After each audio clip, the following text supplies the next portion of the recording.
인사드립니다.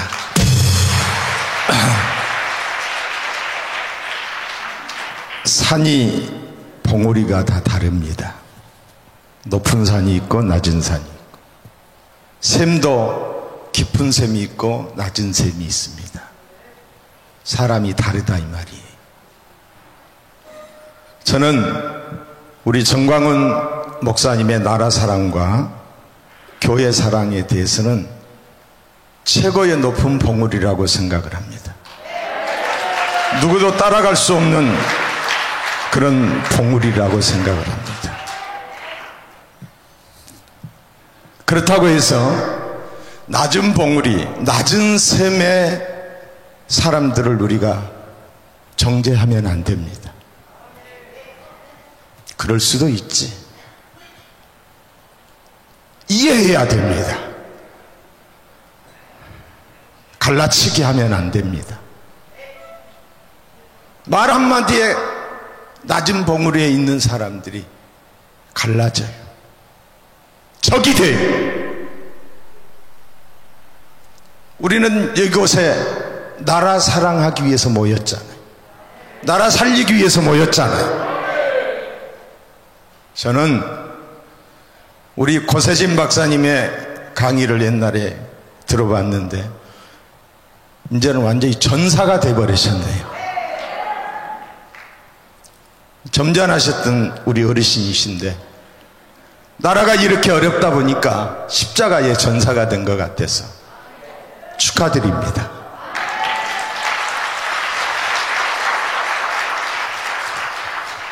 저는 한국 사회가 너무 거짓돼서 거짓으로 산을 이루고 있어서 7년 전부터 제가 외롭게 정직운동 본부를 만들어서 정직을 외치고 있는 사람입니다.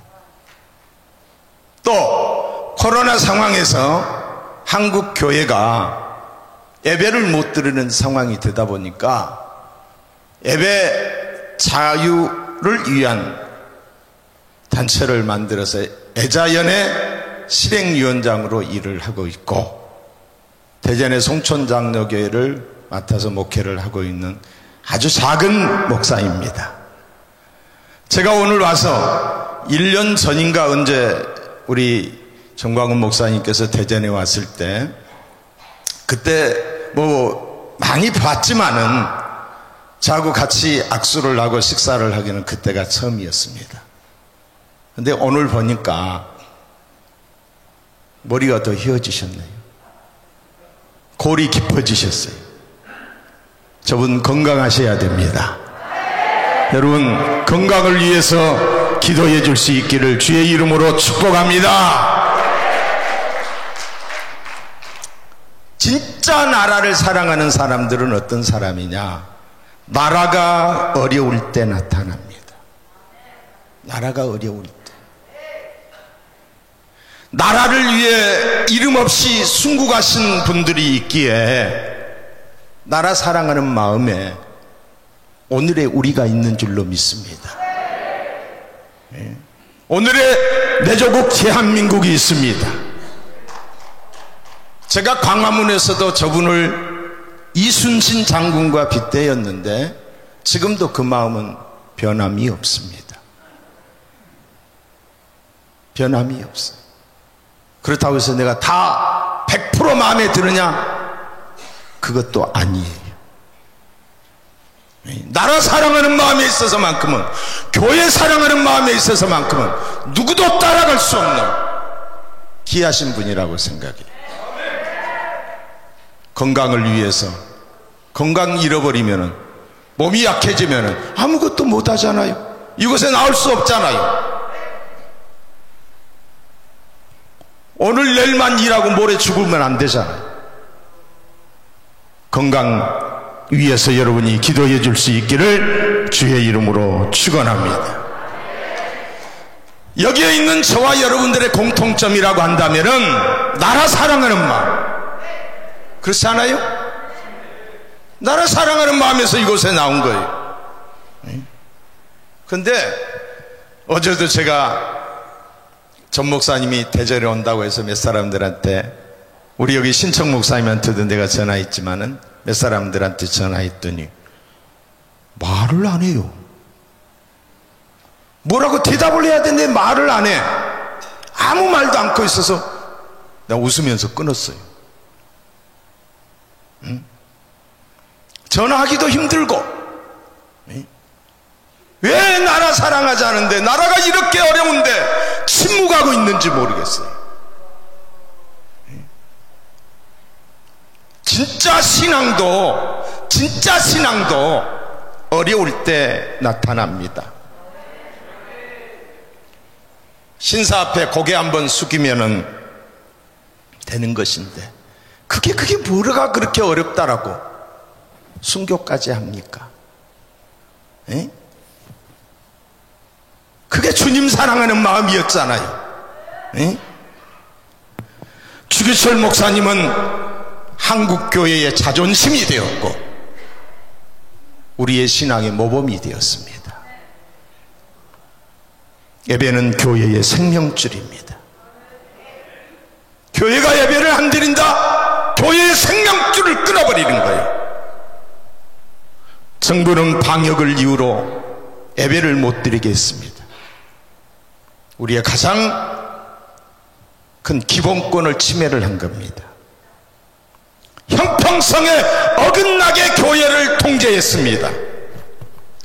교회의 본질인 예배가 도전을 받고 있는데, 자칭 교회의 지도자들이라고 하는 사람들이 초등 대처를 잘못했습니다. 우리는 절대로 무슨 일이 있어도 예배를 드린다 라고 이렇게 나왔어야 되는데, 선제적으로 정부에서 뭐라고 하기도 전에 예배를 드리지 않겠다라고 선언을 해버렸어요. 정부와 타협을 하라고 했습니다. 예배는 협상이나 타협의 대상이 아니지요. 예배를 드리는 것은 종교의 자유에서도 가장 기본이 되는 것입니다. 정부는 국민의 기본권을 침해한 것이고, 교회는 신사참배 못지않게 큰 죄를 범했습니다. 한국교회 큰 죄를 범한 겁니다. 시간이 지난 지금 속속들이 드러나고 확인이 되고 있습니다. 교회에 죽이기 위한 정치 방역이었다는 것이 확연하게 드러나고 있습니다. 왜 그럴까요? 좌편향된 그런 사람들과 교회는 함께 갈 수 없기 때문입니다. 총리가 앞장서서 말을 했어요. 그리고 대통령이 덩달아 거짓말을 했어요. 어떤 거짓말을 했느냐? 교회에서 코로나 확진자가 절반에 가까운 확진자가 나왔다라고 거짓말을 했어요. 그러니까 모든 언론이 일파만파해서 다 떠들고, 날이면 날마다 TV만 켜면 교회 또 교회냐? 진저리가 날 정도로 거짓말로 국민을 호도했어요. 질병관리본부에서는 뭐라고 말했느냐? 예배를 드리는 예배 현장에서는 확진자가 나온 사례가 없다라고 또 말을 했어요. 그게 진실이에요. 근데 교회에서 절반 이상이 나왔다라고 해서 저희 애자연에서 그 총리를 고소 고발을 했어요. 지난주에 우리 사무총장이 거기 가서 조사를 받고 왔어요.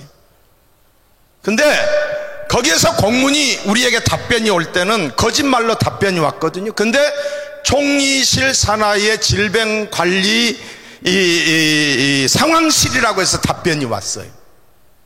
근데 엊그저께 가서 경찰서에서 조사를 받는데, 경찰서에서 이제 다 조사를 해야 되잖아요. 조사를 하는데 총리실의 질병관리 코로나 상황실이 없다는 거예요. 없다는 거예요.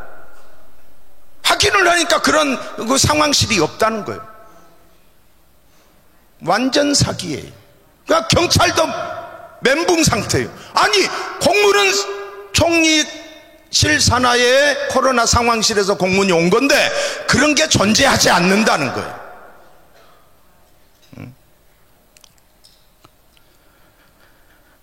그러면서도 예배를 드리는 것을 공권력을 동원하여 통제했습니다.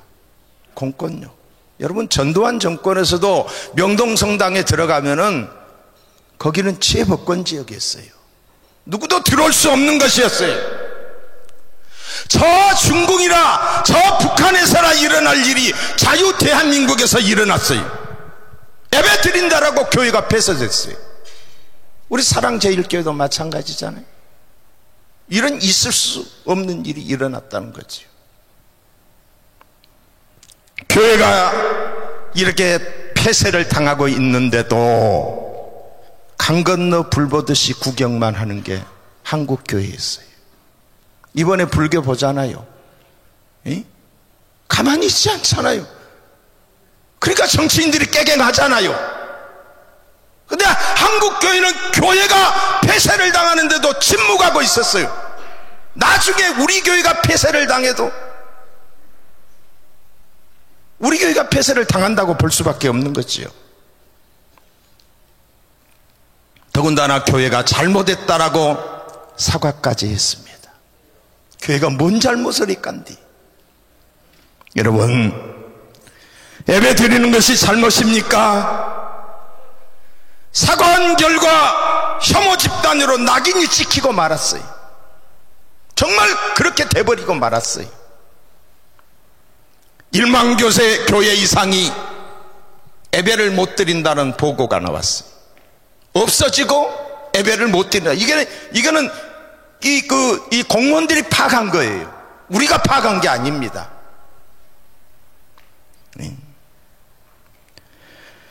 자기의 유불리에 따라서 숨어버리고 말 바꾸는 사람들, 합리화를 시키는 사람들이 얼마나 많습니까?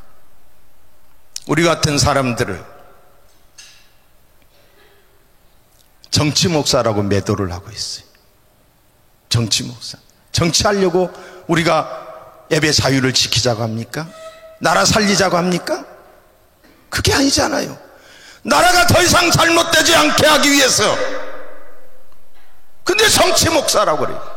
내가 그분들에게 이야기하고 있어요. 당신들이야말로 진짜 정치 목사다. 교인들 떠날까봐, 불이익을 당할까봐, 욕 안 먹기 위해서 바퀴벌레처럼 숨어버리고 말도 않고.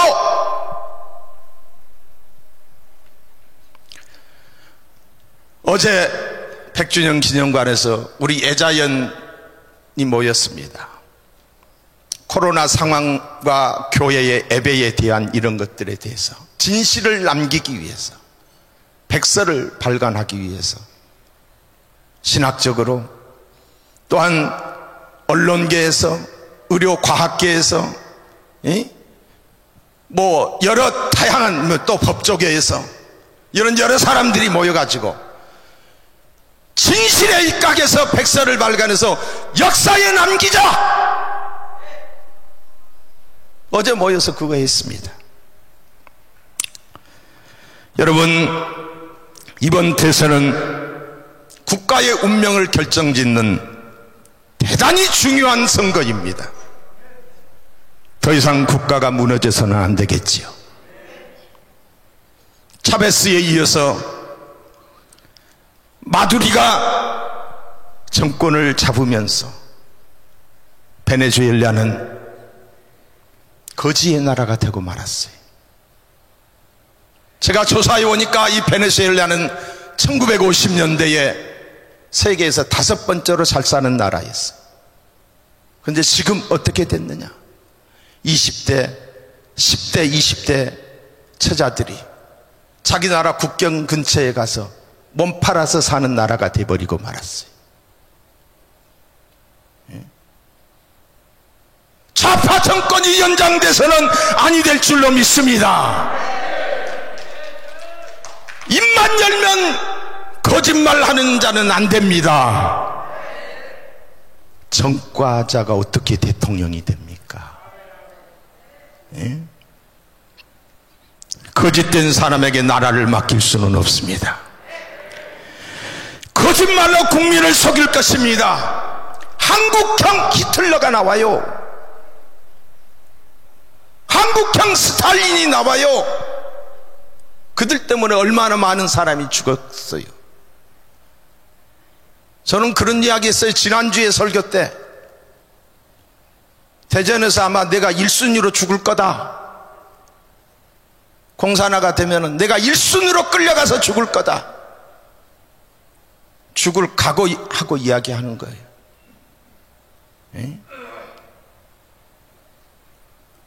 히틀러와 스탈린에서 얼마나 많은 사람이 죽었어요. 그 이상이 갈 사람이에요. 지금 그 사람은 나라의 운명이 달려 있습니다. 여러분, 제가 강주에 있는 어느 목사님한테 전화를 했어요. 영향력이 있는 목사님이에요. 그랬더니 그분이 그런 이야기를 하는 거예요. 뭐라고 말을 하냐면은, 한쪽은 무당과 우상으로 이야기를 하고 한쪽은 이 이념 사상적인 것을 가지고 이야기를 하는데, 강주에서도 많이 고민을 하고 있다는 거예요. 목사님들이 깨어나고 있다는 거예요. 무당이나 우상에 관계되는 것은 성경의 역사와나 마찬가지예요. 그렇잖아요? 에? 그리고 무당이나 이런 우상을 숭배하는 사람들이 그렇게 공산주의처럼 그렇게 많은 사람을 죽이지는 않았어요. 한순간